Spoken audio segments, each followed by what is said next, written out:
차가운 밤 공기가 낡은 옥탑방에 깨진 창문 틈으로 스며들어왔다. 강주원은 얇은 담요를 어깨까지 끌어올렸지만 살을 애는 듯한 항해는 그의 뼛속까지 파고드는 것 같았다. 창밖으로는 서울의 화려한 야경이 비현실적인 그림처럼 펼쳐져 있었다. 수많은 빌딩들이 뿜어내는 빛의 향연은 마치 다른 세상의 이야기처럼 느껴졌다. 그 빛의 바다 아래에서 지원은 외로운 섬처럼 고립되어 있었다. 그의 유일한 친구는 낡은 노트북에서 나오는 미미한 발열과 컵라면의 희미한 냄새뿐이었다. 해외에서 보낸 수년간의 시간은 그에게 세상과 단절하는 법을 가르쳐 주었다. 그는 그림자처럼 살았고 자신의 존재를 최소한으로 줄이며 오직 코드와 알고리즘의 세계에만 몰두했다. 하지만 한국으로 돌아온 이유는 단 하나, 바로 아버지였다. 10년 전 아무런 흔적도 없이 사라져버린 아버지 강민호. 경찰은 단순 가출로 종결했지만 지원은 단 한순간도 그렇게 믿지 않았다. 아버지는 그럴 사람이 아니었다. 온화했지만 강직했고 가족을 자신의 목숨보다 더 소중히 여겼던 분이었다. 그는 자리에서 일어나 삐걱거리는 마룻바닥을 걸어 방구석에 놓인 낡은 상자로 다가갔다. 아버지의 유품이라고는 할 것도 없이 초라한 물건들이 담겨있는 상자였다. 낡은 손목시계 몇 권의 닳고 다른 기술 서적, 그리고 빛바랜 가족사진 한 장. 사진 속에서 아버지는 젊은 지원을 목말 태운 채 환하게 웃고 있었다. 그 미소를 볼 때마다 지원의 가슴 한구석이 시큰거렸다. 그는 상자 안의 물건들을 무의미하게 만지작거렸다. 어쩌면 이 안에 아주 작은 단서라도 남아있지 않을까 하는 헛된 희망을 품고서 상자 바닥에 깔린 얇은 천을 들어 올리는 순간 그의 손끝에 딱딱한 무언가가 걸렸다. 그것은 상자의 이중 바닥처럼 교묘하게 숨겨져 있었다. 심장이 세차게 뛰기 시작했다. 그는 조심스럽게 그것을 꺼내 들었다. 아주 작은 USB 드라이브였다. 평범한 모양이었지만 그것이 숨겨져 있던 방식은 결코 평범하지 않았다. 마치 누군가에게 발견되지 않기를 간절히 바라면서도 동시에 언젠가는 반드시 찾아주기를 바라는 듯한 모순적인 위치였다. 지원은 마른 침을 삼키며 노트북으로 향했다. USB를 연결하자 화면에는 단 하나의 파일만이 존재했다. 파일명은 무작위로 배열된 숫자와 문자의 조합처럼 보였다. 파일을 열자 예상대로 암호 입력창이 나타났다. 지원은 잠시 눈을 감고 아버지가 사용할 만한 모든 암호를 떠올려 보았다. 자신의 생일, 어머니의 기일, 첫 가족 여행의 날짜. 하지만 모든 시도는 실패로 돌아갔다. 그는 허탈하게 웃었다. 평범한 암호를 사용할 아버지가 아니라는 것을 알면서도 기대했던 자신이 어리석었다. 이것은 단순한 암호가 아니라 아버지와 자신만이 풀 수 있는 약속 같은 것이리라. 그는 키보드 위로 손가락을 가져갔다. 그의 눈빛이 차갑게 빛나기 시작했다. 더 이상 감상에 젖어 있을 시간이 없었다. 이제부터는 그의 영역이었다. 손가락이 현란하게 움직이며 검은 화면 위로 수많은 코드들을 쏟아내기 시작했다. 노트북의 펜이 굉음을 내며 돌았고 방 안의 공기는 긴장감으로 팽팽해졌다. 그것은 단순한 해킹이 아니었다. 아버지의 마지막 흔적을 향한 아들의 간절한 외침이었다. 몇 시간이 흘렀을까? 동쪽 하늘이 희미하게 밝아올 무렵 마침내 견고했던 암호의 벽에 균열이 가기 시작했다. 마침내 암호가 풀리고 파일의 내용이 화면에 나타났다. 그것은 짧은 텍스트 메시지였다. 사랑하는 내 아들 지원에게, 만약 네가 이 글을 읽고 있다면 나는 이미 세상에 없는 사람이거나 돌아갈 수 없는 곳에 있을 것이다. 누구도 믿지 마라. 특히 QL코르피의 사람들은 절대로. 모든 것의 시작은 키메라 프로젝트였다. 부디 진실을 찾고 너 자신을 지켜다오. 짧은 메시지였지만 그 안에는 아버지의 절박함과 두려움, 그리고 아들에 대한 깊은 사랑이 담겨 있었다. 지원의 눈에서 뜨거운 눈물이 흘러내렸다. QL컵. 한국 최대의 IT 기업이자 한때 아버지가 자신의 모든 열정을 바쳐 일했던 곳. 아버지는 그곳의 수석 연구원이었다. 늘 회사에 대한 자부심으로 가득 차 있었고 자신의 연구가 세상을 더 나은 곳으로 만들 것이라고 굳게 믿었다. 그런 아버지가 왜 이런 메시지를 남긴 것일까? 키메라 프로젝트는 또 무엇인가? 지원은 들어본 적 없는 이름이었다. 아버지의 실종과 QL컵 사이에 분명 어떤 연결고리가 있다는 확신이 들었다. 슬픔은 이내 차가운 분노로 변해갔다. 그는 다시 키보드에 손을 올렸다. 이번에는 목표가 명확했다. QL컵. 그는 거대한 제국의 성벽을 향해 첫걸음을 내딛는 작은 전사였다. 그의 무기는 낡은 노트북 한 대와 아버지에게 물려받은 천재적인 두뇌뿐이었다. 하지만 그는 두렵지 않았다.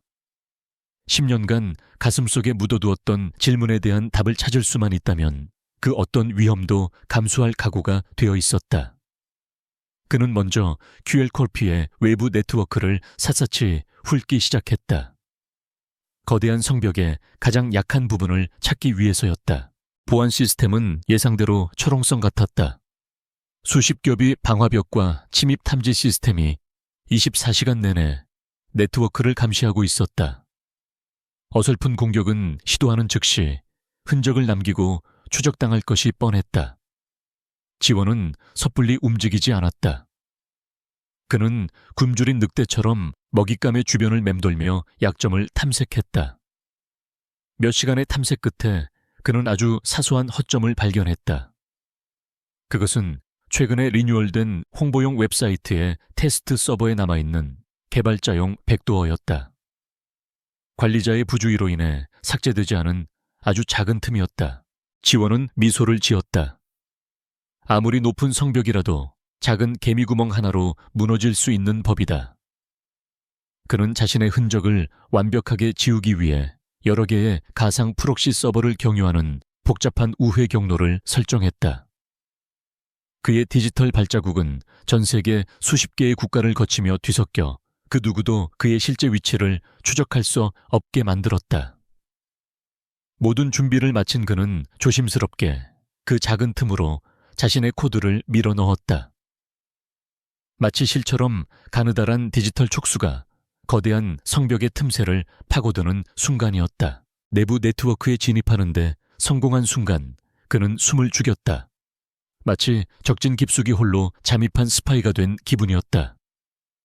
그의 눈앞에는 QL콜프라는 제국의 내부 지도가 펼쳐졌다.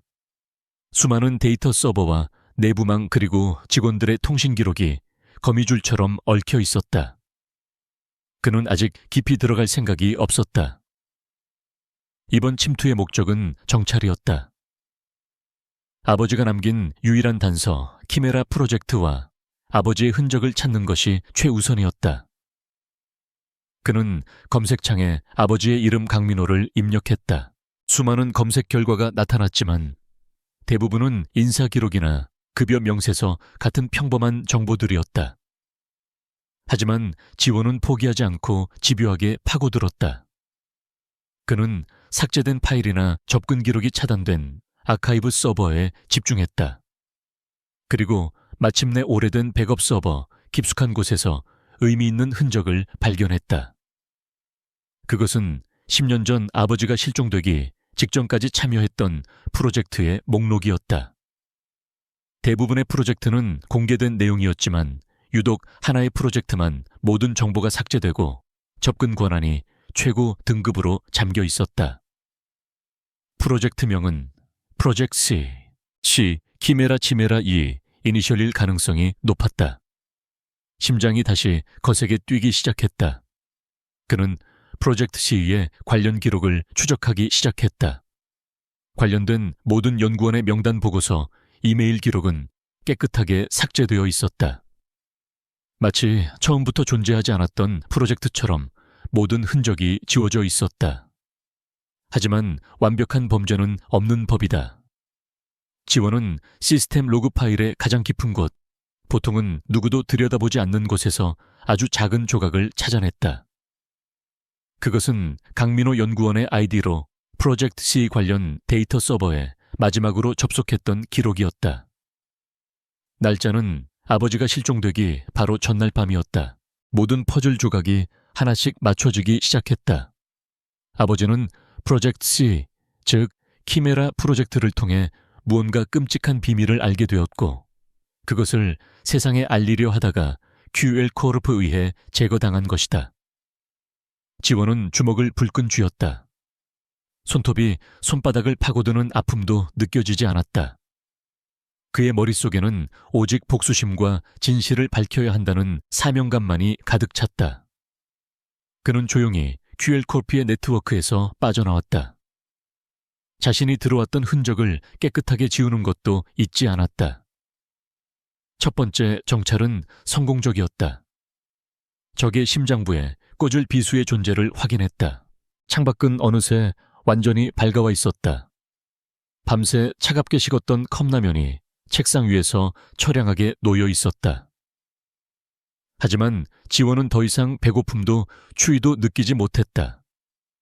그의 내면에서는 뜨거운 불길이 타오르고 있었다. 그는 이제 더 이상 과거에 얽매여 슬퍼하는 약한 소년이 아니었다.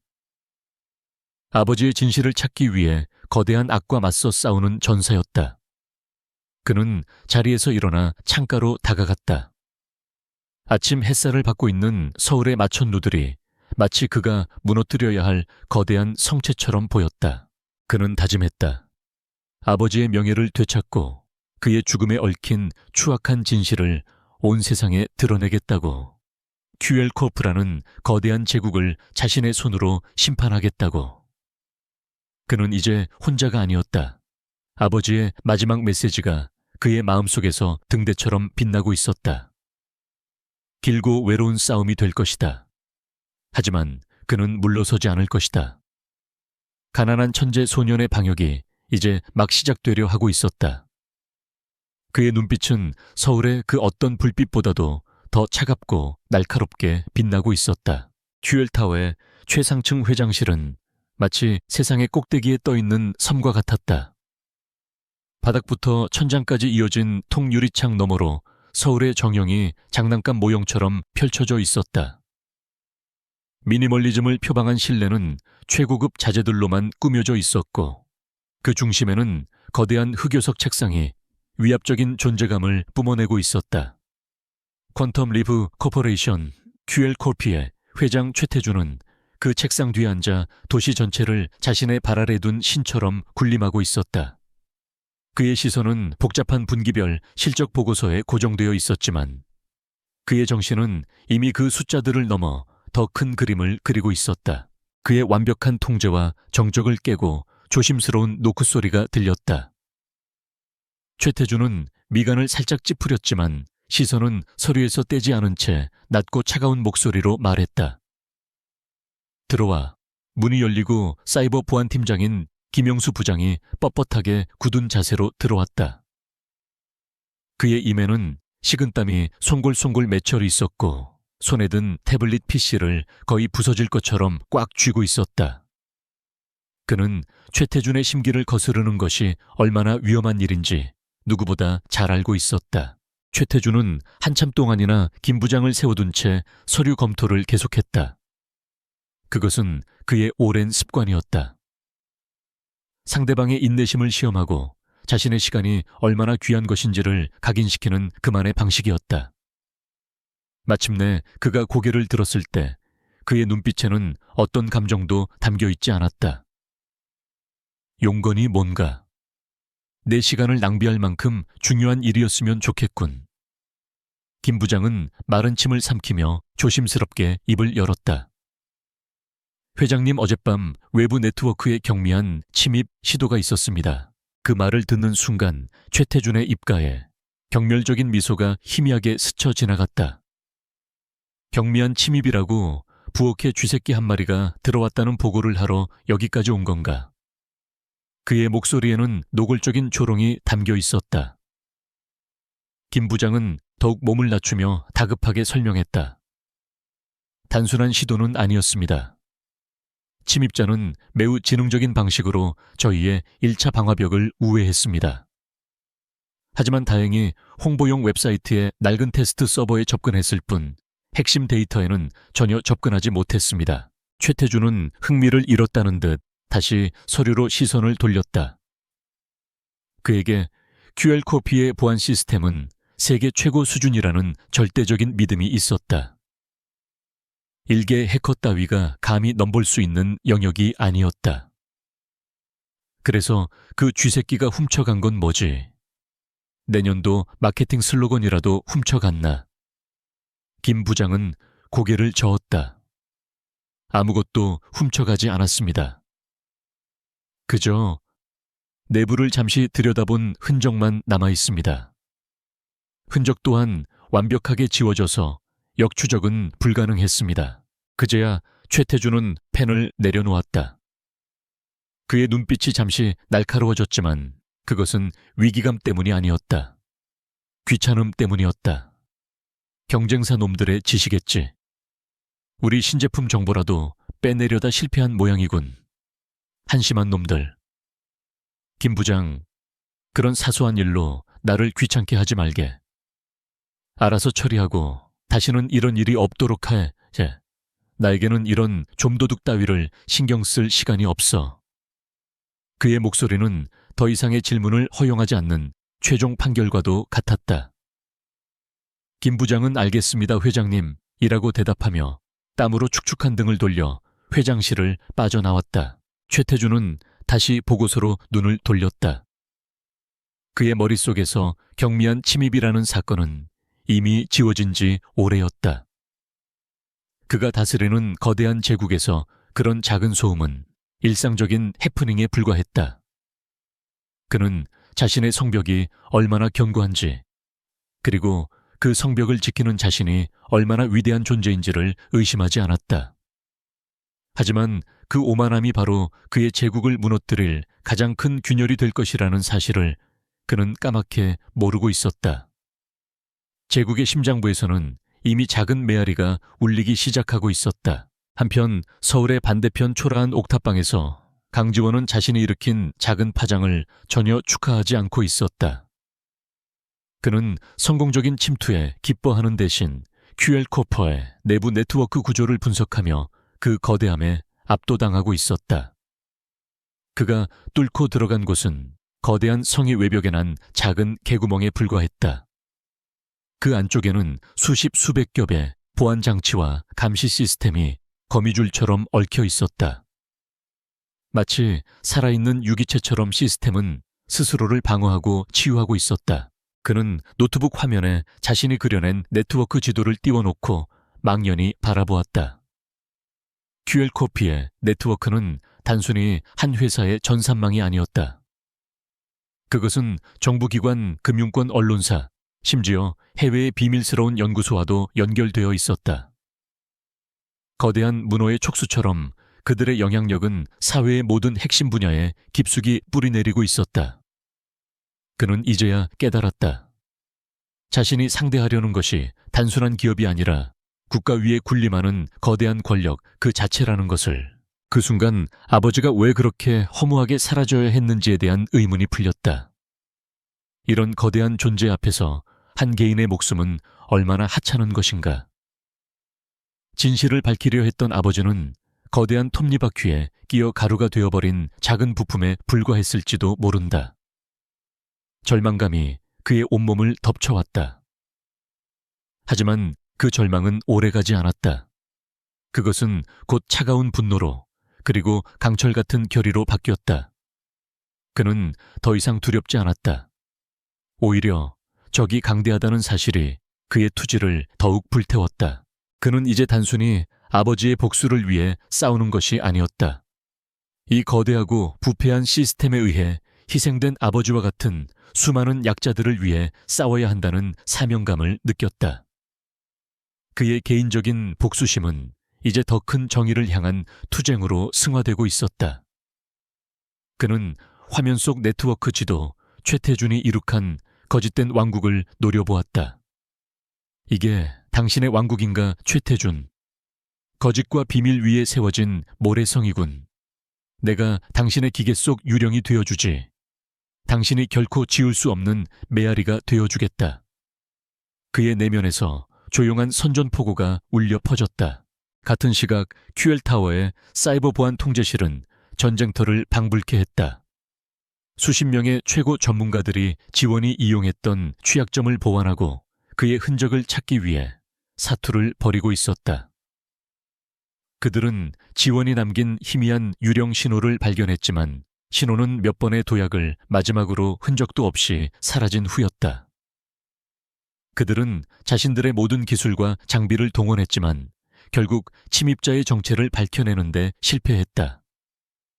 그들은 지원이 단검처럼 날카로운 수술용 메스를 사용했다는 사실을 모른 채 거대한 망치를 휘두르며 허공만 가르고 있었다.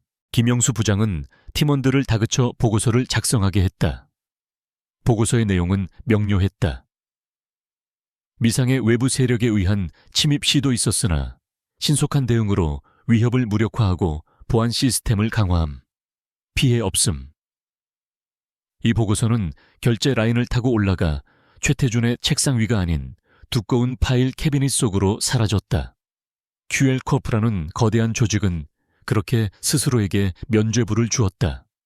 시스템 속에서 울렸던 작은 메아리는 단순한 해프닝으로 기록되었고 모두의 기억 속에서 빠르게 잊혀갔다. 그들은 문제가 해결되었다고 믿었다. 지원은 다시 창가에 섰다. 이제 그의 눈에 비치는 서울의 야경은 이전과 다르게 보였다. 더 이상 자신을 고립시키는 차가운 빛의 장벽이 아니었다. 그것은 그가 싸워야 할 전쟁터였고 저 멀리 보이는 QL타워는 그가 함락시켜야 할 적의 본진이었다. 그는 책상 위에 놓여있던 차갑게 식은 삼각김밥을 한 입 베어 물었다. 아무 맛도 느껴지지 않았지만 생존을 위해 기계적으로 음식을 삼켰다. 그의 모든 감각은 오직 하나의 목표를 향해 집중되어 있었다. 첫 번째 탐색전은 끝났다. 그는 제국의 심장을 향하는 길을 어렴풋이 확인했고 제국의 왕은 그의 존재조차 인지하지 못했다. 이것은 그에게 엄청난 이점이었다. 그는 그림자 속에서 움직일 수 있었고 적이 방심한 틈을 타 치명적인 일격을 가할 수 있었다.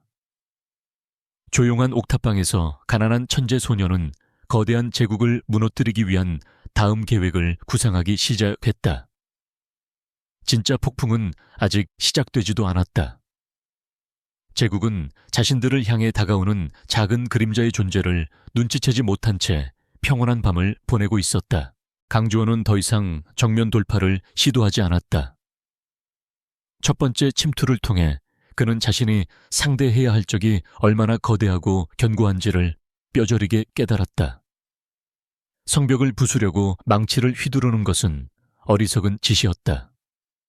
대신 그는 성벽 안에 사는 사람들 사이에 불신과 혼란의 씨앗을 심기로 했다.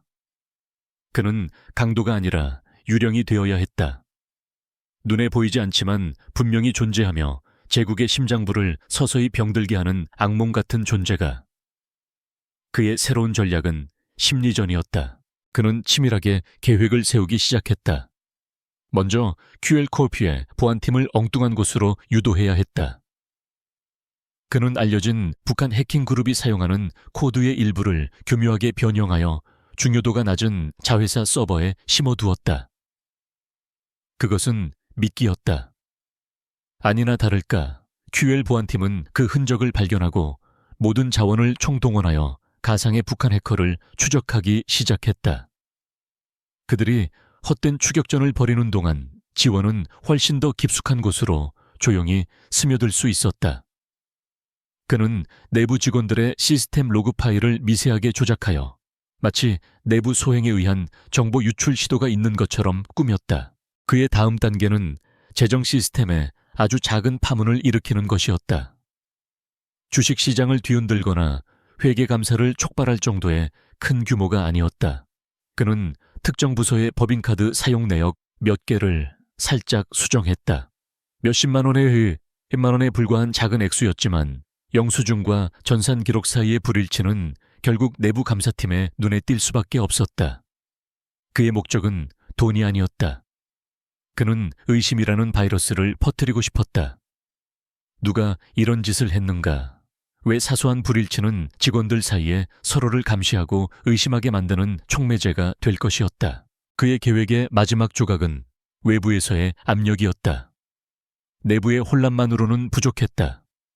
그는 QL코프라는 철옹성을 무너뜨릴 외부의 창이 필요했다. 그는 오랫동안 대한민국의 부패한 권력자들을 추적해온 한 언론인의 이름을 떠올렸다. 이수진 기자. 그녀는 대기업이나 정치인의 외압에 굴하지 않고 끈질기게 진실을 파헤치는 것으로 유명했다. 그녀라면 자신의 미끼를 물 것이라고 지원은 확신했다. 그는 완벽한 익명성을 보장하는 다중 암호화 이메일 계정을 생성했다. 발신자는 프로메트스였다. 서울의 한복판 작지만 날카로운 인터넷 언론사 진실의 목소리. 편집국은 언제나처럼 전쟁터 같았다. 여기저기 쌓인 서류 더미와 식어빠진 커피 냄새 쉴 새 없이 울리는 전화벨과 키보드 소리가 공간을 가득 메우고 있었다. 이수진 기자는 그 혼돈의 중심에서 산더미 같은 자료에 파묻혀 있었다. 그녀는 몇 년째 QL코르프를 주시해왔다. 그들의 비약적인 성장 뒤에는 분명 검은 비밀이 숨겨져 있을 것이라고 직감했지만 언제나 변호사들과 밀봉된 문서의 벽에 부딪혀 좌절해야만 했다. QL코어는 그녀에게 있어 반드시 잡아야 할 거대한 고래와도 같았다. 그때 그녀의 컴퓨터 화면에 이메일 도착을 알리는 작은 창이 떴다. 발신자는 프로메테스. 제목은 당신이 찾던 진실의 조각이었다. 그녀는 또 다른 제보 메일이려니 생각하며 무심코 클릭했다. 하지만 이메일의 내용은 그녀의 시선을 단숨에 사로잡았다. 이수진 기자님, 당신은 오랫동안 QL코피의 어둠을 파헤쳐왔습니다. 하지만 잘못된 곳을 파고 있었습니다. 10년 전 그들이 폐기했던 바이오 연구 부서와 관련된 비자금을 추적하십시오. 이메일에는 암호화된 파일 하나가 첨부되어 있었다. 이수진은 본능적인 경계심과 함께 강한 호기심을 느꼈다. 익명의 제보는 수없이 받아왔지만 이처럼 구체적이고 대담한 제보는 처음이었다. 프로메테스라는 이름도 의미심장했다. 신들에게서 불을 훔쳐 인간에게 가져다준 존재. 이 제보자는 자신을 그런 존재로 여기고 있는 것일까? 그녀는 조심스럽게 첨부 파일을 열었다. 그것은 심하게 편집되어 대부분의 내용이 가려진 하나의 자금 이체 내역서였다.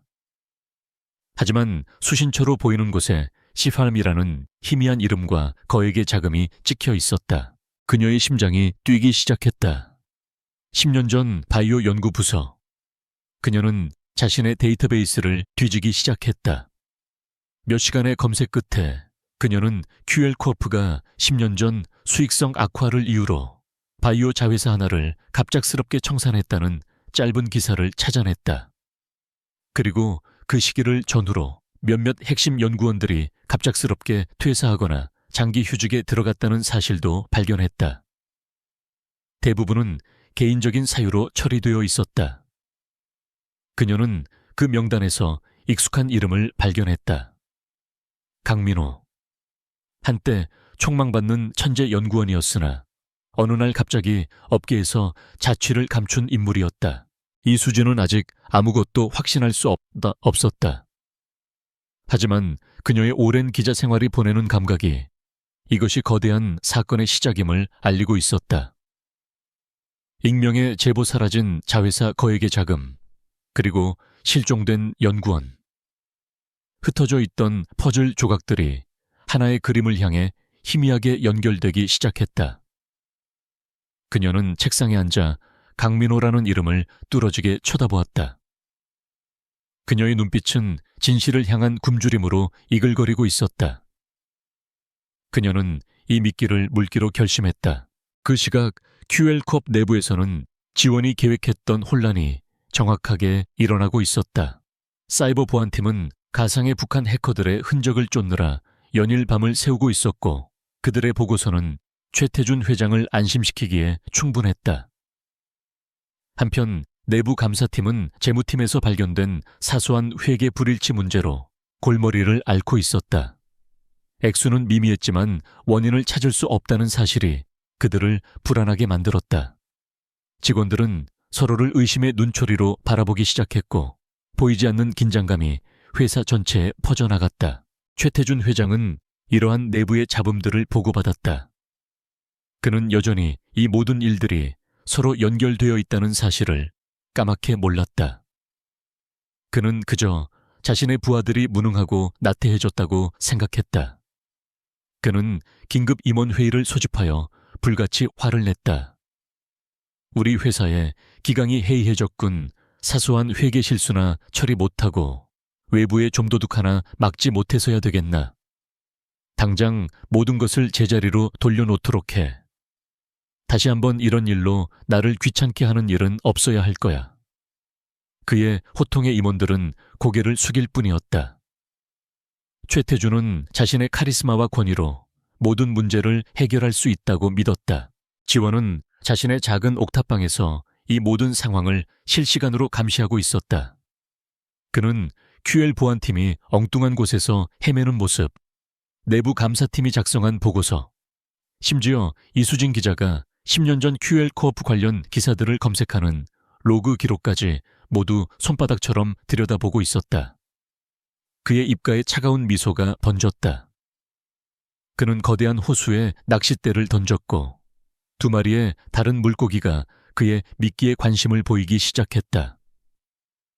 한 마리는 제국의 내부에서 혼란을 일으킬 것이고 다른 한 마리는 제국의 외부에서 성벽을 두드릴 것이다. 사냥은 새로운 국면으로 접어들고 있었다. 그는 이제 더 이상 혼자가 아니었다. 최태준 회장의 평온했던 제국의 미세한 균열이 가기 시작했다. 처음에는 그저 사소한 소음들이라고 여겼다. 실력 없는 경쟁사의 해킹 시도, 부하 직원의 사소한 회계 실수, 그리고 진실을 찾아 헤매는 성가신 기자 1명. 각각은 그가 언제든 손쉽게 처리할 수 있는 문제들이었다. 하지만 그 소음들이 하나의 불협화음을 만들어내기 시작하자 그의 오랜 경험이 위험 신호를 보내기 시작했다. 너무나도 절묘한 시점이었다. 이 모든 일들이 마치 잘 짜인 각본처럼 동시에 일어나는 것은 결코 우연일 수 없었다. 그는 밤늦게까지 사무실에 남아 책상 위에 놓인 3개의 다른 보고서를 번갈아 쳐다보았다. 사이버 보안팀이 제출한 가상 적성국 해킹 그룹에 대한 분석 보고서, 내부 감사팀의 원인 불명 회계, 오류에 대한 보고서, 그리고 홍보팀이 올린 이수진 기자의 10년 전 폐업한 바이오 자회사 관련 지뢰의 보고서. 따로 떼어놓고 보면 아무런 연관성도 없는 사건들이었다. 하지만 최태준의 머릿속에서 이 3개의 점은 하나의 선으로 연결되고 있었다. 이것은 어설픈 경쟁자의 소행이 아니었다. QL의 약점을 정확히 알고 찌르는 지능적이고 악의적인 누군가의 공격이었다. 최태준의 오만한 표정 뒤로 처음으로 일말의 불안감이 스쳐 지나갔다. 그는 자신이 언제나 사냥꾼의 위치에 있다고 믿어왔다. 하지만 어쩌면 이 넓은 사냥터에 자신 외에 또 다른 포식자가 존재할지도 모른다는 생각이 들었다. 그는 수화기를 들었다. 사이버 보안팀장이나 법무팀장이 아니었다. 그는 법이 해결할 수 없는 문제들을 처리하는 자신의 그림자를 불렀다. 그는 수화기에 대고 단 한마디만 내뱉었다. 내 사무실로 오게. 잠시 후 회장실의 문이 소리 없이 열리고 한 남자가 그림자처럼 들어섰다. 남자의 이름은 박진우였다. QL코업 내부 감사실장이자 최태준의 가장 충성스러운 수족이었다. 전직 국군정보사령부 소속이었던 그는 최태준에게 발탁된 이후 그의 손을 더럽히는 모든 일을 처리해왔다. 그는 항상 완벽하게 다려진 수트를 입고 있었지만 그의 눈빛은 감정 없이 차가운 상어의 그것과 같았다. 그는 말이 없었고 불필요한 질문을 하지 않았다. 그저 명령을 받고 수행하고 결과를 보고할 뿐이었다. 그는 최태준의 의지를 관철시키는 가장 날카롭고 무자비한 무기였다. 최태준은 박진우에게 모든 세부 사항을 설명하지 않았다. 그럴 필요가 없었다. 그는 단지 현상만을 나열했다. 정체불명의 해커 내부의 재정 문제, 그리고 성가신 기자. 이 소음들의 근원을 찾아, 그리고 조용히 시켜, 영원히. 어떤 방법을 써도 상관없어. 과정은 묻지 않겠다. 결과만 가져와. 최태준의 목소리는 얼음장처럼 차가웠다. 박진우는 표정 하나 변하지 않고 짧게 고개를 끄덕였다. 그는 대답 대신 행동으로 보여주는 사람이었다. 조준이 끝난 무기처럼 그는 조용히 회장실을 빠져나갔다. 박진우의 조사 방식은 사이버 보안팀과는 근본적으로 달랐다. 그는 코드를 들여다보는 대신 사람을 들여다보았다. 그는 먼저 이번 사건들과 관련된 모든 부서의 직원 인사기록을 검토하기 시작했다. 불만이 있는 직원, 재정적인 어려움을 겪는 직원, 최근 이상 행동을 보인 직원들을 샅샅이 훑었다. 그의 의심 레이더는 모든 가능성을 열어두고 움직였다. 동시에 그는 이수진 기자를 가장 시급하고 실질적인 위협으로 판단했다.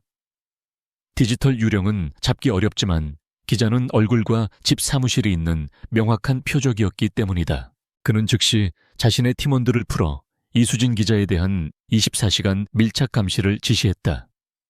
지금은 개입하지 말고 그녀의 모든 동선과 접촉하는 모든 인물을 파악하라는 명령을 내렸다. 동시에 그는 해커의 정체를 추적하기 위해 다른 방향으로 접근했다. 그는 해커가 QL의 원한을 품은 전직 직원일 가능성이 높다고 판단했다. 그는 지난 10년간 불미스러운 일로 해고되거나 퇴사한 모든 직원들의 명단을 작성하기 시작했다. 특히 이수진 기자가 관심을 보인 10년 전 바이오 자회사 소속이었던 직원들을 중심으로 그의 데이터베이스에 강민호라는 이름이 떠올랐다. 퇴사, 현 거주지 불명. 한편 이수진 기자는 자신의 주변을 감싸는 보이지 않는 압박감을 느끼기 시작했다. 처음에는 우연이라고 생각했다. 안전한 언론사 지하 주차장에 세워둔 차의 타이어가 펑크나고 집에 도둑이 들었지만 아무것도 훔쳐가지 않은 채 물건들의 위치만 살짝 바꿔놓고 사라졌다. 통화를 할 때면 미세한 잡음이 섞여 들리기 시작했다. 그녀는 이것이 단순한 우연이 아니라 누군가가 보내는 명백한 경고라는 것을 깨달았다. 하지만 이런 비열한 협박은 그녀를 위축시키는 대신 오히려 그녀의 투지를 더욱 불태웠다. 그녀는 자신이 제대로 된 길을 가고 있다는 확신을 가졌다. 상대방이 두려워하고 있다는 증거였다. 그녀는 더욱 조심스럽게 움직이기 시작했다. 대포폰을 사용하고 취재원들과는 약속 없이 사람이 붐비는 공공장소에서 접선했다. 그녀는 이제 더 이상 단순한 기사를 쫓는 것이 아니었다. 이것은 진실을 은폐하려는 거대한 세력과의 싸움이었다. 그리고 그 싸움에서 그녀는 절대로 물러설 생각이 없었다. 그녀는 강민호라는 인물의 주변을 더욱 깊이 파고들기 시작했다. 그의 가족 동료 행적까지. 박진우는 자신의 어두운 통제실에서 여러 개의 모니터를 동시에 응시하고 있었다. 하나의 화면에는 이수진 기자가 시끄러운 재래시장에서 한 노인과 접선하는 장면이 실시간으로 중계되고 있었다. 노인은 10년 전 폐업한 바이오 자회사의 경비원이었다. 또 다른 화면에는 그의 팀원들이 불만 분시 전 직원들의 명단을 대조하며 데이터를 분석하는 모습이 보였다. 그의 시선은 강민호의 인사기록 카드에서 멈췄다. 가족사항 아들 강지원, 현재 해외 거주 중인 것으로 추정됨. 박진우의 입가에 거의 보이지 않는 미소가 떠올랐다. 그는 즉시 출입국 관리 기록을 확인하라고 지시했다. 해외에 있을 것으로 추정되는 아들. 어쩌면 모든 사건의 시작점이 될 수도 있는 인물이었다. 그는 아직 아무것도 단정하지 않았다. 하지만 그의 예리한 감각은 흩어져 있던 두 개의 사건, 끈질긴 기자와 정체불명의 해커가 강민호라는 이름 아래에서 서서히 하나로 합쳐지고 있음을 느끼고 있었다.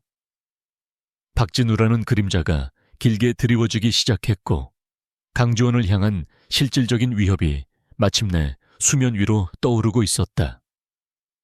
조용한 사냥이 소리 없는 추격전으로 변해가고 있었다. 강지원의 옥탑방은 시간의 흐름이 멈춘 듯한 공간이 되어버렸다. 창밖으로 해가 뜨고 지는 것이 몇 번이나 반복되었지만 그의 세계는 오직 낡은 노트북 화면 속에서만 존재했다. 그의 손가락은 쉴 새 없이 키보드 위를 오갔고 카페인과 집념만이 그의 정신을 붙들고 있었다. 그는 마침내 프로젝트 C 서버의 가장 깊숙한 곳 마지막 암호의 벽 앞에 도달해 있었다. 그것은 단순한 암호 체계가 아니었다. 아버지가 설계에 참여했을 것이 분명한 다중양자 암호화 알고리즘으로 보호받고 있었다. 그는 무차별적인 대입 공격으로는 이 벽을 결코 넘을 수 없다는 것을 깨달았다. 열쇠가 필요했다. 아버지와 자신만이 아는 세상에 단 하나뿐인 열쇠. 그는 잠시 눈을 감고 과거의 기억들을 더듬었다. 아버지는 종종 그에게 복잡한 알고리즘에 대해 이야기해주곤 했다. 그것은 부자 간의 놀이이자 천재성을 공유하는 그들만의 언어였다. 기억의 파편 속에서 아버지가 언젠가 이론적으로만 설명했던 비대칭 암호화키 생성 방식이 떠올랐다. 그것은 그들의 생일을 특정 소수로 변환하여 조합하는 지독히도 복잡하지만 그들에게는 너무나 익숙한 방식이었다. 심장이 세차게 뛰기 시작했다. 그는 즉시 자신의 해독툴을 그 기억 속의 알고리즘에 맞춰 다시 코딩하기 시작했다. 이것은 단순한 기술의 싸움이 아니었다. 10년의 세월을 뛰어넘어 아버지와 아들이 나누는 마지막 대화였다. 마침내 새로운 코드가 완성되고 실행 버튼을 누르는 순간 그의 온몸에 전율이 흘렀다. 견고했던 암호의 벽이 모래성처럼 허물어지기 시작했다. 화면에 나타난 단 하나의 폴더. 그 이름은 프로젝트 차이메라 파이널이었다. 아버지가 목숨과 맞바꾼 진실이 그 안에 잠들어 있었다. 그는 마른 침을 삼키며 폴더를 열었다. 그 안에는 수많은 하위 폴더와 파일들이 정리되어 있었다. 연구일지, 재무기록 내부 보고서, 그리고 동영상 파일들. 그는 떨리는 손으로 가장 오래된 연구일지 파일부터 열었다. 프로젝트의 공식적인 목표는 혁신적인 세포재생 치료제 개발이었다. 인류의 수명을 연장하고 모든 질병을 정복할 수 있는 꿈의 신약. 아버지의 초기 연구 기록에는 인류에 기여하고 싶다는 순수한 열정과 희망이 가득 담겨 있었다. 하지만 페이지를 넘길수록 기록의 분위기는 점차 어두워졌다. 동물 실험 단계에서 끔찍한 부작용들이 나타나기 시작했다. 통제불능의 세포 변이, 기형적인 신체 변화, 극단적인 공격성. 프로젝트는 즉시 중단되어야 마땅했다. 그러나 최태준 회장이 보낸 이메일은 연구를 강행하라는 지시를 담고 있었다. 그는 사소한 희생을 감수하더라도 결과를 만들어내라고 연구팀을 압박했다. 그때부터 프로젝트는 광기의 길로 접어들기 시작했다. 지원은 Human Trials Unauthorized라는 이름의 폴더를 발견하고 숨을 멈췄다. 그는 차마 그 안의 내용을 보고 싶지 않았지만 진실을 외면할 수는 없었다. 폴더 안에는 신원을 알 수 없는 사람들의 의료 기록이 가득했다. 노숙자, 불법 체류자, 연고가 없는 사람들. 사회에서 사라져도 누구 하나 찾지 않을 그림자들이 그들의 실험 대상이었다. 지원은 떨리는 손으로 동영상 파일 하나를 클릭했다. 화면 속에서 한 남자가 극심한 고통 속에 몸부림치고 있었다. 그의 몸은 끔찍하게 뒤틀리고 있었고 그의 비명은 소리가 제거되었음에도 불구하고 지원의 귓가에 생생하게 들리는 듯했다. 그는 구역질을 참으며 다른 파일들을 열었다. 실패한 샘플 처리, 시설 위생 소독과 같은 제목이 붙은 보고서들은 사실상 살인과 시신유기를 의미하는 은어였다. 프로젝트의 부작용으로 사망한 희생자들을 안매장하고 그들의 존재를 세상에서 완전히 지워버린 기록들이었다. 그리고 그 모든 보고서의 최종 결재란에는 최태준 회장의 서명이 선명하게 남아있었다. 그는 이 모든 것을 알고 있었을 뿐만 아니라 직접 지시하고 조종한 괴물의 심장이었다. 마지막으로 지원은 아버지의 개인 기록이 담긴 암호화 파일을 열었다. 그 안에는 아버지가 몰래 기록해온 프로젝트의 추악한 진실이 고스란히 담겨 있었다. 아버지는 처음에는 이 모든 사실을 몰랐지만 진실을 알게 된 후부터 은밀하게 증거를 수집하고 있었다. 아버지의 마지막 기록은 비장한 결의로 가득 차 있었다. 모든 증거를 모았다. 내일 최태준 회장을 만나 마지막 기회를 주겠다.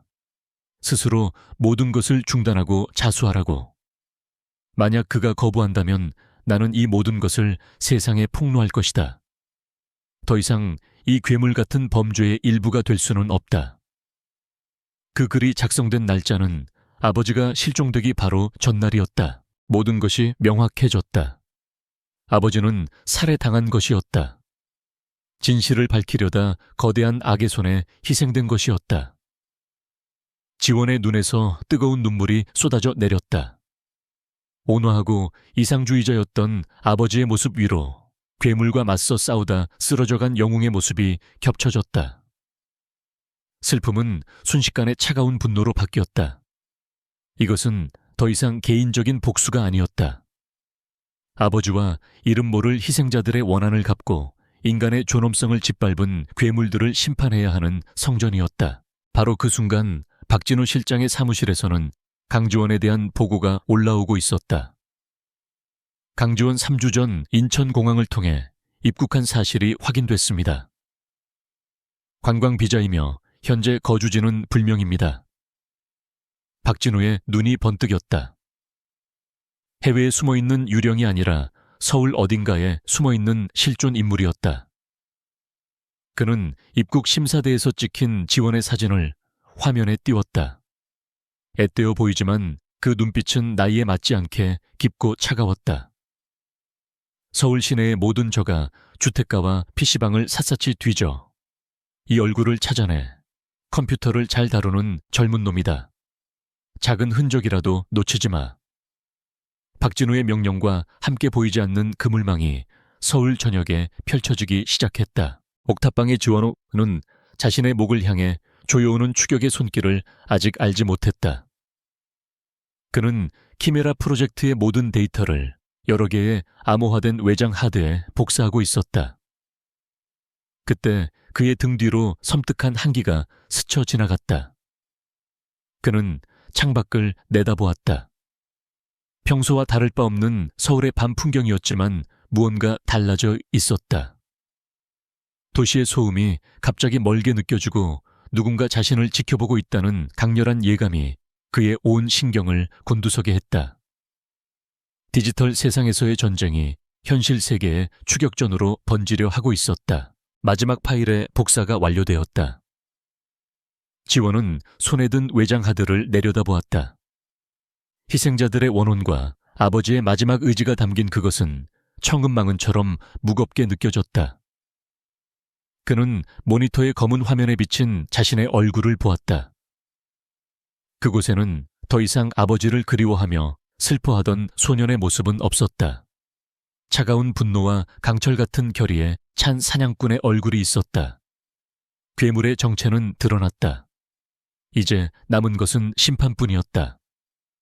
그의 눈빛은 복수의 불길로 활활 타오르고 있었다. 최태준 회장의 사무실에 깔려있던 오만한 정적은 한 통의 긴급 메시지로 산산조각 났다. 그의 최측근만이 아는 비상 채널을 통해 전달된 메시지는 단 한 줄이었다. 키메라 관련 데이터 서버에 최종 접근 기록이 확인되었습니다.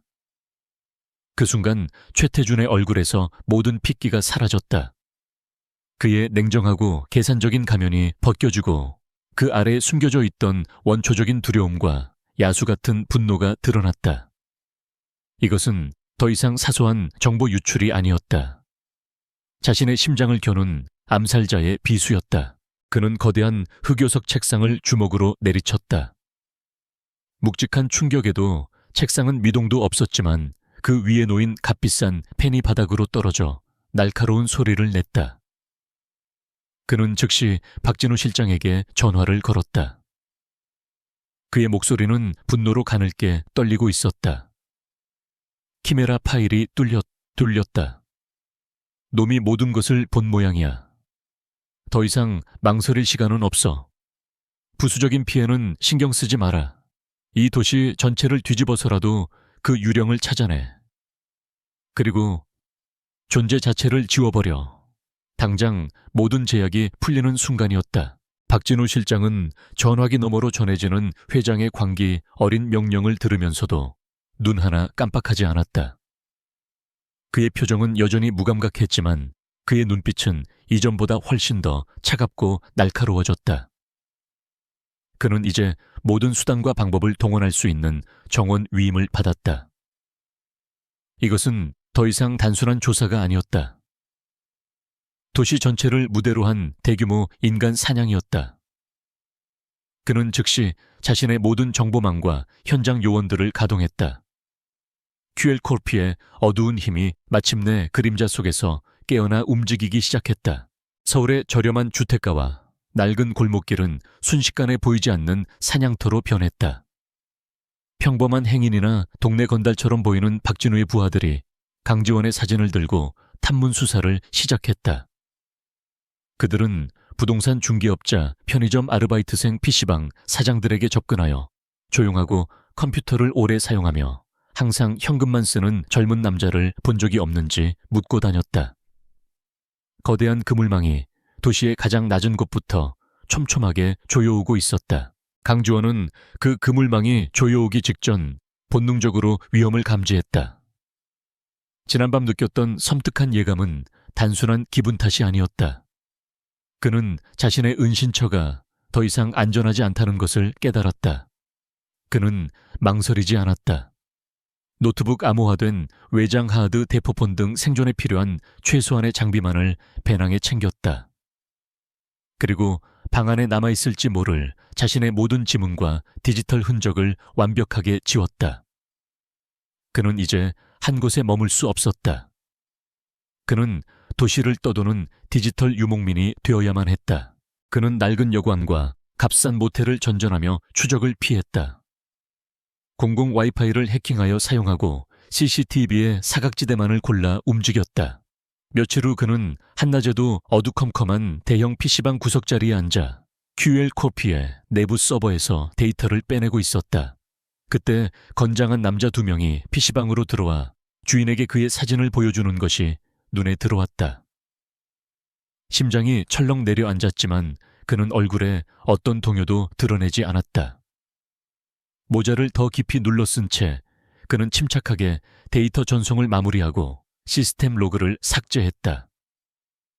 그리고 남자들이 자신의 자리로 다가오기 직전 그는 유령처럼 PC방 뒷문으로 빠져나갔다. 쫓기는 와중에도 지원은 공격을 멈추지 않았다.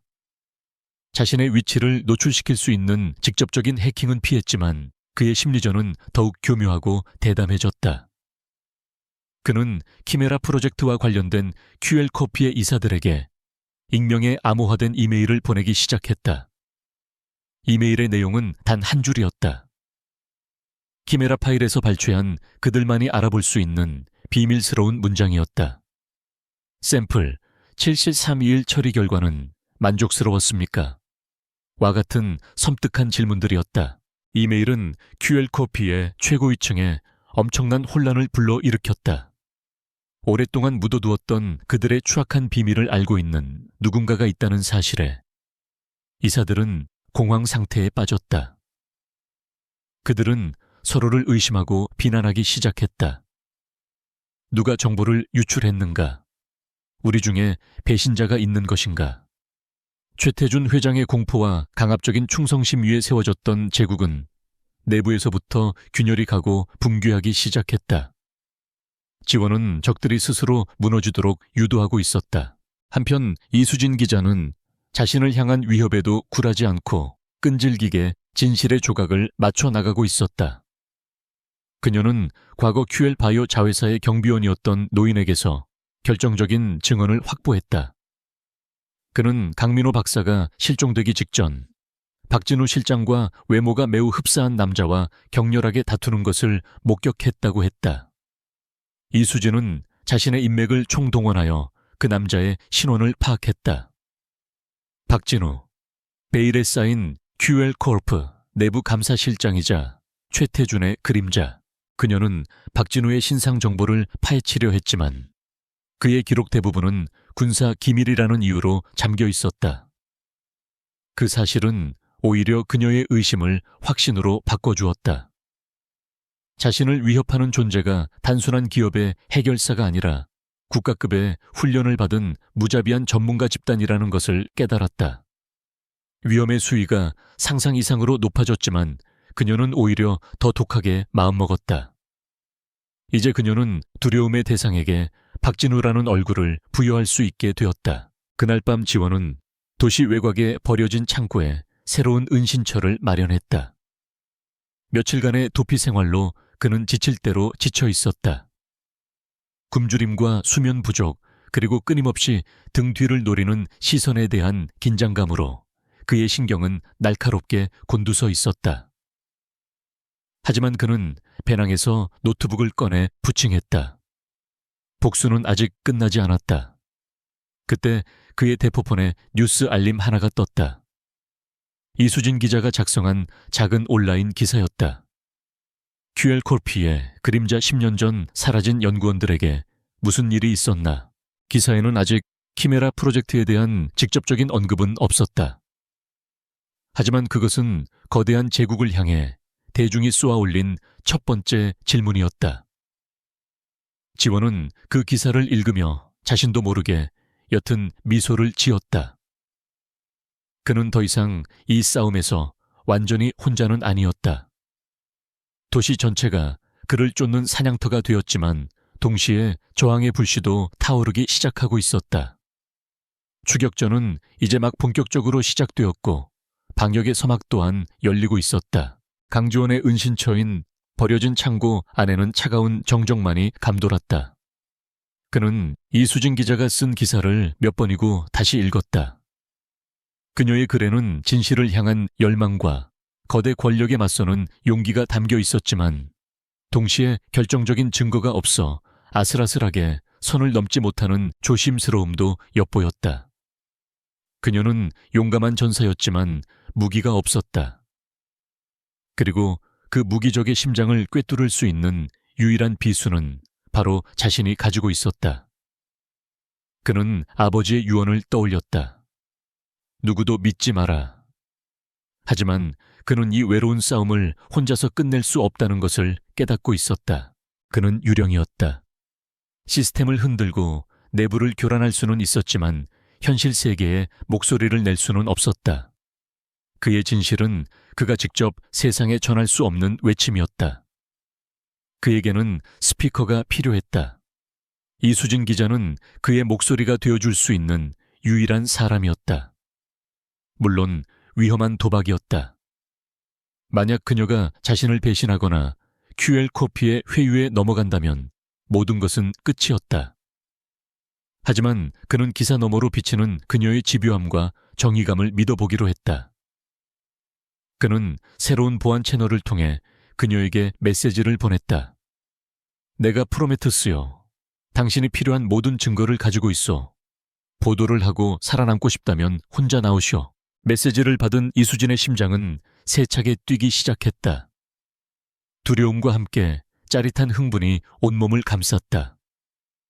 마침내 그림자 속의 조력자가 모습을 드러내려는 순간이었다.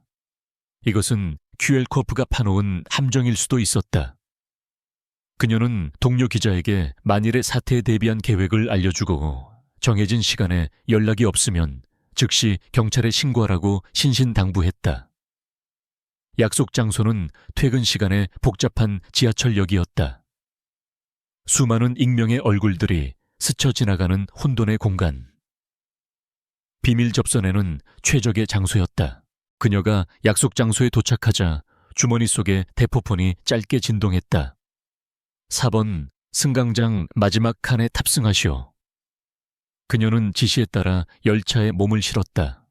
열차가 출발하자 다시 메시지가 도착했다. 다음 역에서 하차. 그런 식으로 몇 번의 역을 거치며 이동하는 동안 그녀는 누군가 자신을 미행하고 있을지 모른다는 생각에 등골이 서늘해졌다. 마침내 한적한 환승역의 벤치에 앉으라는 지시가 내려왔다. 그녀가 벤치에 앉자 후드티를 깊게 눌러 쓴 젊은 남자가 그녀의 옆에 소리 없이 앉았다. 강지원이었지만 그녀는 그의 얼굴을 제대로 볼 수 없었다.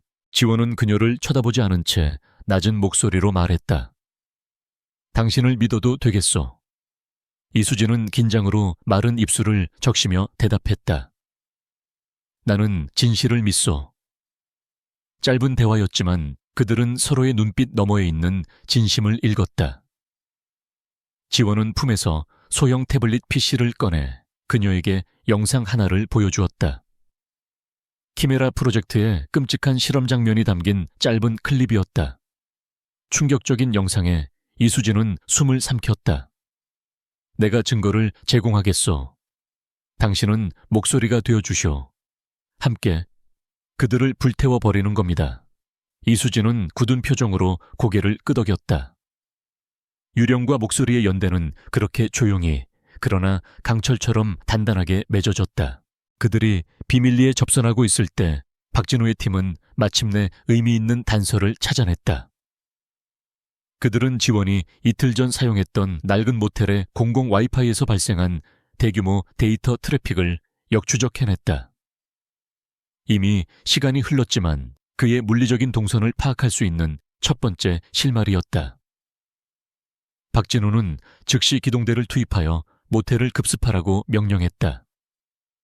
형사로 위장한 그의 팀원들이 모텔방의 문을 부수고 들어갔을 때 방은 이미 텅 비어 있었다. 하지만 방 안에는 지원이 남긴 미세한 흔적들이 남아 있었다. 방 구석에 버려진 에너지 드링크 캔과 희미하게 남은 컵라면 냄새. 모텔 주인은 사진을 보고 그가 방금 막 퇴실했다고 증언했다. 그들은 불과 몇 시간 차이로 그를 놓친 것이었다. 기술팀이 방을 정밀 수색했지만 지원은 모든 디지털 기록을 깨끗하게 지운 후였다. 하지만 한 요원이 낡은 카페 밑에서 부서진 유심칩 조각을 발견했다. 지원이 미처 확인하지 못하고 버린 작은 실수였다. 박진우는 그 작은 조각이 결정적인 단서가 될 수 있음을 직감했다. 추격의 그물망은 다시 한 뼘 더 좁혀졌다. 이제 동맹이 된 지원과 이수진은 그들만의 안전한 통신 채널을 통해 본격적인 계획을 세우기 시작했다. 지원은 자신이 알아낸 키메라 프로젝트의 모든 진실을 그녀에게 털어놓았다. 상상조차 할 수 없었던 거대한 악의 실체에 이수진은 경악을 금치 못했다. 그들은 양동작전을 계획했다.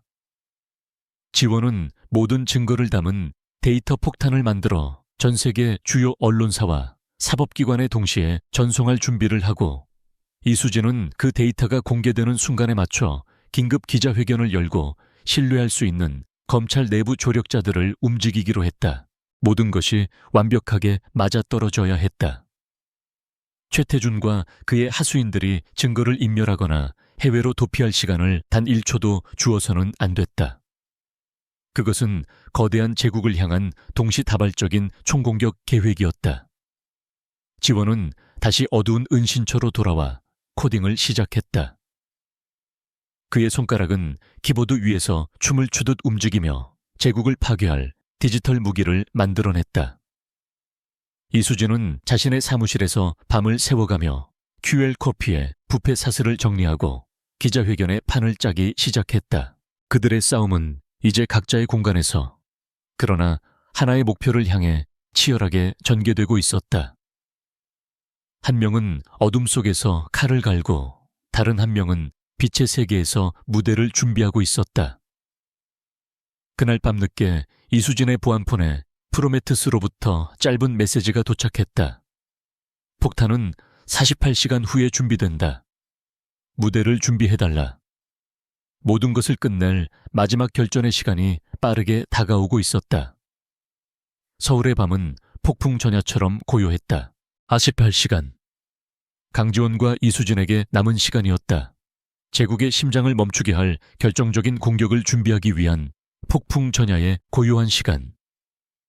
지원의 임시 은신처인 버려진 창고는 이제 그의 두뇌와 노트북이 뿜어내는 열기로 가득 찼다.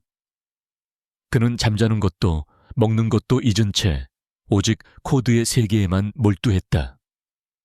그는 단순히 데이터를 유출시키는 것을 넘어 QL코프라는 거대한 기계 자체를 마비시킬 수 있는 강력한 디지털 무기를 만들고 있었다. 그는 그것을 논리폭탄, 로직범이라 불렀다. 그의 계획은 3단계로 이루어져 있었다. 첫 번째 단계는 침투 및 잠식이었다. 그는 이미 확보한 경로를 통해 QL코프의 가장 깊숙한 곳, 즉 핵심 서버망으로 잠입했다. 그는 자신의 코드를 마치 바이러스처럼 그들의 재무 시스템 내부 통신망, 심지어 QL타워의 중앙 통제 시스템 곳곳에 심었다. 그것은 제국의 혈관 속에 치명적인 독을 주입하는 것과 같은 과정이었다. 그의 코드는 발각되지 않도록 시스템의 일부인 것처럼 위장한 채 공격 명령이 내려지기만을 기다리며 잠복했다. 두 번째 단계는 안전장치, 즉 데드맨 스위치, 데드맨 스위치를 만드는 것이었다. 그는 논리폭탄의 기폭장치를 전 세계에 흩어져 있는 수십 개의 가상 서버와 연결했다. 만약 자신의 시스템이 예기치 않게 정지되거나 파괴될 경우, 즉 자신이 체포되거나 살해당할 경우 이 장치는 자동으로 폭탄을 터뜨리게 되어 있었다. 그는 이 싸움에 자신의 목숨을 걸었다. 이것은 아버지의 복수를 넘어선 자신의 모든 것을 내건 성전이었다. 마지막 세 번째 단계는 바로 심판의 실행이었다. 폭탄이 터지는 순간 QL코프의 모든 비자금 계좌는 동결 후 거래 내역이 삭제되고 QL타워 내의 모든 스크린에서는 키메라 프로젝트의 끔찍한 진실이 담긴 영상이 강제로 송출될 것이었다. 그리고 동시에 편집되지 않은 모든 원본 데이터가 전 세계 주요 언론사, 인권단체, 그리고 각국의 사법기관에 자동으로 발송될 예정이었다. 그 누구도 진실을 은폐하거나 외면할 수 없도록 그는 완벽한 아수라장을 계획하고 있었다. 지원이 어둠 속에서 디지털 무기를 만드는 동안 이수진은 빛의 세계에서 무대를 준비하고 있었다. 그녀는 QL코프를 직접 언급하지 않은 채 초대형 기업의 비리, 의혹 긴급 기자회견이라는 제목으로 기자회견을 공지했다. 목표를 숨김으로써 QL의 법무팀이 기자회견을 막을 시간을 주지 않기 위함이었다. 언론계는 정체불명의 폭로전에 대한 기대감으로 술렁이기 시작했다. 그녀는 자신의 모든 인맥과 신뢰를 이 한 번의 기자회견에 쏟아붓고 있었다. 그녀의 계획에서 가장 중요한 부분은 검찰 내부의 조력자를 확보하는 것이었다. 그녀는 오랜 고민 끝에 독사라고 불리는 한동훈 부장검사에게 접촉했다. 그는 그 어떤 외압에도 굴하지 않고 거악을 척결하는 것으로 유명한 검찰 내에서도 독보적인 인물이었다. 이수진은 늦은 밤 허름한 포장마차에서 그를 몰래 만났다. 그녀는 증거를 직접 보여주지는 않았지만 대한민국을 뒤흔들 거대한 사건이 터질 것이며 특정 시간에 특정 장소에서 그의 결단이 필요할 것이라고 간곡하게 설득했다. 그녀의 눈빛에서 진실의 무게를 느낀 한동훈 검사는 그녀를 믿어보기로 결심하고 자신의 직속 특수수사팀에 비상대기 명령을 내렸다. 한편 박진우 실장의 추격은 벽에 부딪혀 있었다. 부서진 유심칩에서 복원한 데이터는 이미 신호가 끊긴 대포폰 몇 개의 통화 기록이 전부였다. 최태준 회장은 날마다 그를 닥달했고 그의 초조함은 극에 달해 있었다. 그는 더 이상 해커의 꼬리를 쫓는 것만으로는 시간이 부족하다고 판단했다. 그는 전략을 바꾸었다. 쥐를 잡을 수 없다면 쥐가 스스로 굴 밖으로 나오게 만들어야 했다. 그는 자신이 통제하는 소규모 인터넷 언론사를 통해 거짓 정보를 흘렸다. 단독 이수진 기자 QL콜프에 대한 허위 사실 유포 및 업무 방해 혐의로 곧 체포될 예정. 박진우는 이 기사가 해커를 자극하여 이수진을 구하려 하거나 성급한 행동을 하도록 유도할 것이라고 예상했다. 하지만 지원은 그의 예상보다 훨씬 더 냉정하고 침착했다. 그는 뉴스를 보고 순간적으로 분노가 치밀었지만 곧 그것이 자신을 끌어내기 위한 함정임을 간파했다. 그는 이수진에게 소음에 흔들리지 마시오라는 짧은 메시지만을 보냈다. 동료의 굳건한 신뢰를 확인한 이수진 역시 흔들림 없이 자신의 계획을 밀고 나갔다. 박진우의 도박은 실패로 돌아갔고 시간은 점점 그들의 편이 아니게 되었다. 마침내 약속된 48시간의 마지막 몇 시간이 남았다. 서울의 각기 다른 공간에서 3명의 인물은 각자의 방식으로 마지막 결전을 준비하고 있었다. 강지원은 차가운 창고 바닥에 앉아 논리폭탄의 마지막 코드를 점검하고 있었다. 그의 노트북 화면 속 진행률 표시줄은 99%를 가리키고 있었다. 그의 얼굴은 창백했지만 그의 눈은 광기에 가까운 집념으로 불타고 있었다. 같은 시각 이수진은 텅 빈 기자회견장에 홀로 서서 마이크를 점검하며 심호흡을 하고 있었다. 그녀의 손목시계가 조용히 마지막 카운트다운을 하고 있었다. 그리고 검찰청사 지하의 비밀 회의실에서는 한동훈 검사가 자신의 정예 수사팀에게 작전 브리핑을 하고 있었다. 그의 한마디에 국가 공권력이 움직일 준비를 하고 있었다. 폭풍이 마침내 서울 상공에 도달하고 있었다. QL콜프의 연례 신제품 발표회가 열리는 컨벤션 홀은 성공과 혁신에 대한 기대로 가득 차 있었다. 수백 명의 기자들과 투자자들 그리고 각계각층의 VIP들이 모여 QL이 선보일 새로운 미래를 기다리고 있었다. 행사장 전체를 감싸는 거대한 파노라마 스크린에서는 QL콜프의 황한 역사를 담은 영상이 화려하게 펼쳐지고 있었다. 그 무대의 중심 눈부신 조명 아래 최태준 회장이 세상의 정복자처럼 서 있었다. 그는 자신의 제국이 이룩한 위대한 성과와 인류에 기여할 밝은 미래에 대해 열정적으로 연설하고 있었다. 우리의 기술은 인류의 삶을 더 나은 방향으로 이끌기 위해 존재합니다. QL콜프는 언제나 투명성과 신뢰를 바탕으로 성장해왔으며 앞으로도 인류 사회에 공헌하는 책임감 있는 기업이 될 것을 약속드립니다. 그의 위선적인 목소리가 행사장에 울려 퍼지는 동안 그의 머리 위에서는 디지털 단두대에 칼날이 소리 없이 내려오고 있었다. 그는 자신의 발밑이 무너져 내리고 있다는 사실을 전혀 알지 못한 채 오만의 정점에서 마지막 축배를 들고 있었다. 객석 한 구석에서 평범한 기자로 위장한 이수진은 떨리는 손으로 휴대폰을 쥔 채 숨을 죽이고 있었다. 그녀의 신호 하나에 모든 것이 달려 있었다. 행사장 밖에서는 한동훈 검사와 그의 특수수사팀이 밴 안에서 대기하며 그녀의 연락만을 기다리고 있었다. 무대 뒤편에서 보안을 총괄하던 박진우 실장은 이유를 알 수 없는 불길한 예감에 휩싸여 있었지만 그저 과도한 긴장 탓이라고 애써 스스로를 다독였다. 모든 것이 완벽해 보였다. 너무나도 완벽해서 오히려 비현실적이었다. 그 순간 도시의 어두운 창구 안에서 강지원은 노트북 화면으로 현장 생중계를 지켜보고 있었다. 아버지를 죽음으로 내몬 원수가 인류애를 논하는 역겨운 광경에 그의 분노는 극에 달했다. 최태준 회장이 신뢰와 투명성을 외치는 바로 그 순간 지원은 키보드에 마지막 명령어를 입력했다. Execute Judgment. 그리고 망설임 없이 엔터키를 눌렀다. 심판의 시간이었다. 순식간에 컨벤션 홀에 모든 것이 변했다. 최태준 회장의 얼굴을 비추던 거대한 스크린들이 일제히 깜박이더니 QL의 화려한 로고 대신 프로젝트 차이머라 파이널이라는 섬뜩한 이름의 폴더 아이콘으로 바뀌었다. 행사장은 혼란스러운 정적에 휩싸였다. 사람들은 영문을 모른 채 웅성거렸다. 이윽고 첫 번째 동영상 파일이 자동으로 재생되었다. 그것은 키메라 프로젝트의 비인가 생체 실험 영상이었다.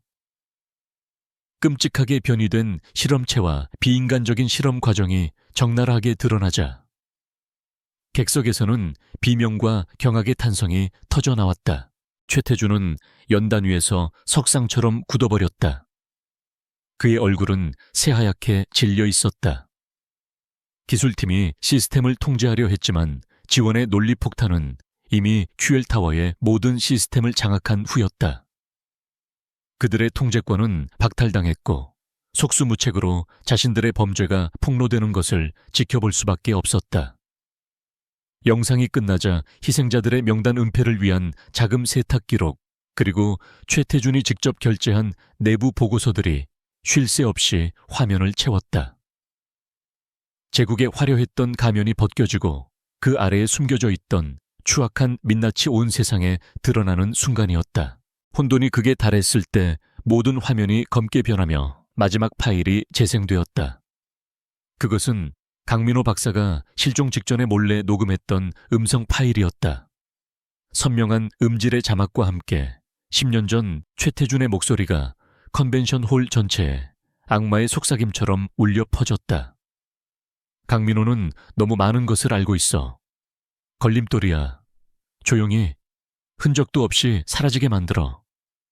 그 옆에는 박진우 실장의 짧은 대답도 녹음되어 있었다. 알겠습니다, 회장님. 그것은 빼도 박도 못하는 살인교사 혐의의 결정적인 증거였다.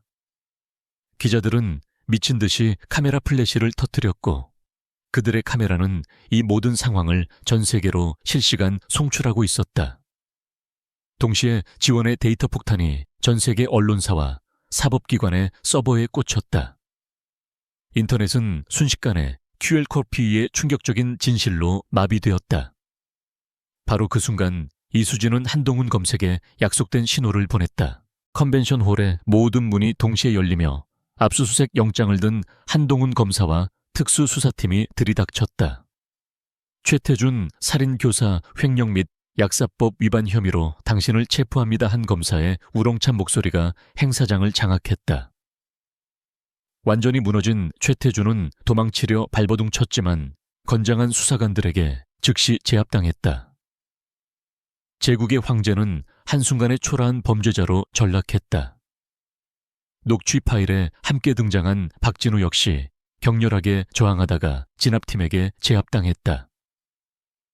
불과 몇 분 만에 그들이 평생을 바쳐 쌓아 올린 거대한 제국은 전 세계가 지켜보는 앞에서 허무하게 붕괴했다.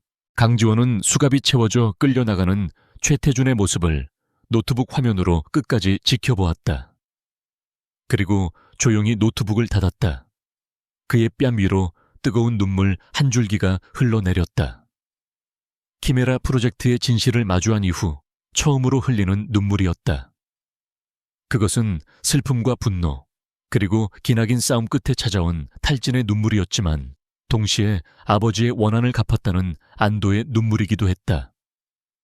그는 자리에서 일어나 배낭을 맸다. 그리고 어둡고 차가웠던 창고의 문을 열고 막 떠오르기 시작한 아침 햇살 속으로 걸어나갔다. 길고 길었던 밤이 마침내 끝나고 있었다. 잿더미 위에 새벽이 밝아왔다. 강지원이 터뜨린 진실의 폭탄은 대한민국을 송두리째 뒤흔들었다. QL코프라는 거대한 제국은 하룻밤 사이에 신기루처럼 무너져 내렸다. 주가는 휴지 조각이 되었고 키메라 게이트로 명명된 사건은 사회 전반에 걸쳐 있던 부패의 사슬을 드러내는 계기가 되었다. 정부는 특별 검사팀을 꾸렸고 수사는 QL코프를 넘어 정계와 관계의 검은 커넥션으로까지 확대되었다. 대한민국은 한동안 거대한 혼돈과 자성의 시간을 보내야만 했다. 최태준 회장과 박진우 실장을 비롯한 사건의 주범들은 세기의 재판을 받았다. 모든 권력을 잃어버린 최태준은 법정에서 발악하며 자신의 혐의를 부인했지만 그의 발버둥은 초라할 뿐이었다. 박진우는 끝까지 입을 다문 채 모든 죄를 짊어지고 들어갔다. 그들은 법정 최고형인 무기징역을 선고받았고 그들의 제국에 기생했던 수많은 공범자 역시 차가운 감옥에서 죗값을 치르게 되었다. 지원이 세상에 풀어놓은 명백한 증거 앞에서 대한민국의 사법 시스템은 마땅히 해야 할 일을 했다. 이 사건의 중심에서 진실을 보도한 이수진 기자는 국민적 영웅으로 떠올랐다. 그녀가 속한 작은 인터넷 언론사 진실의 목소리는 대한민국에서 가장 신뢰받는 언론사로 거듭났다. 그녀는 그 해의 기자상을 수상했고 수상 소감에서 자신에게 모든 공을 돌리지 않았다. 그녀는 진실을 위해 모든 것을 걸었던 이름 없는 제보자 프로메테우스와 거대한 악에 맞서다 희생된 고 강민호 박사님, 그리고 이름도 없이 쓰러져간 모든 희생자들에게 이 상을 바칩니다. 라고 말하며 깊이 고개를 숙였다. 이후 이수진은 강민호 박사의 삶을 재조명하는 심층 기사를 썼다. 그녀는 그의 옛 동료들과 친구들을 만나 인터뷰하며 한 명의 온화한 천재 과학자이자 다정한 아버지였고 불의에 타협하지 않았던 강직한 영웅이었던 그의 진짜 모습을 세상에 알렸다. 정부는 그의 공로를 인정하여 훈장을 추서했고 그의 이름은 더 이상 실종자가 아닌 자신의 양심을 지키다 순직한 의인으로 역사에 기록되었다. 아버지의 명예는 마침내 회복되었다. 강지원은 이 모든 과정을 서울에서 멀리 떨어진 조용한 바닷가 마을에서 지켜보고 있었다. 그는 더 이상 어두운 옥탑방이나 버려진 창고에 숨어 지낼 필요가 없었다. 작고 깨끗한 아파트에서 그는 이수진 기자가 쓴 아버지의 기사를 읽으며 조용한 만족감을 느꼈다. 기쁨보다는 슬픔에 더 가까운 감정이었다. 승리는 달콤했지만 그 과정에서 그가 겪어야 했던 어둠과 상실의 기억은 지워지지 않았다. 그는 이수진에게 마지막 암호화된 메시지를 보냈다. 고맙소. 이제 당신이 쥔 그 불씨로 다른 이들의 길을 비춰주시오. 프로메테우스. 그는 그 메시지를 끝으로 프로메테우스라는 자신의 또 다른 자아를 영원히 삭제했다. 그의 전쟁은 끝났다. 며칠 후 지원은 바다가 내려다 보이는 한적한 언덕의 묘지를 찾았다. 실종자였던 아버지를 위해 뒤늦게 마련된 작은 무덤이었다. 그는 비석 앞에 서서 오랫동안 아무 말도 하지 않았다. 그는 마음속으로 아버지에게 모든 이야기를 들려주었다. 자신의 분노와 외로움 그리고 길었던 싸움에 대해서, 괴물과 싸우기 위해 스스로 괴물이 되어야만 했던 순간들에 대해서. 그는 하얀 국화 한 송이를 비석 앞에 내려놓으며 속삭였다. 이제 편히 쉬세요, 아버지. 아버지께 부끄럽지 않은 삶을 살게요. 그것은 복수를 끝낸 자의 허탈함이 아닌 마침내 무거운 짐을 내려놓은 자의 평온함이었다. 몇 달의 시간이 흘렀다. 강지원은 평범한 대학생이 되어 강의실에 앉아 있었다. 그는 자신의 이름으로 컴퓨터 공학과에 입학했다. 더 이상 세상으로부터 자신을 숨길 필요가 없었다.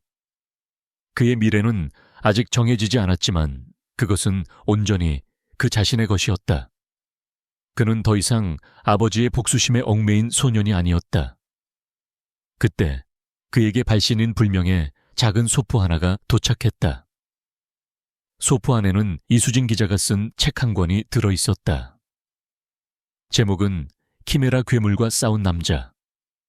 책의 첫 장에는 그녀의 친필 메시지가 적혀 있었다. 세상은 영웅을 잊지 않을 겁니다.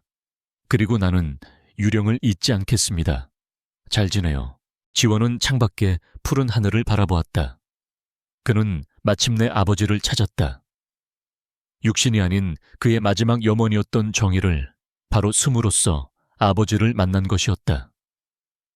그리고 그 과정 속에서 그는 비로소 자기 자신으로 살아갈 수 있는 길을 찾았다. 그는 더 이상 해외에서 돌아온 가난한 천재 소년이 아니었다. 그의 이름은 강지원. 그의 진짜 이야기는 이제 막 시작되고 있었다.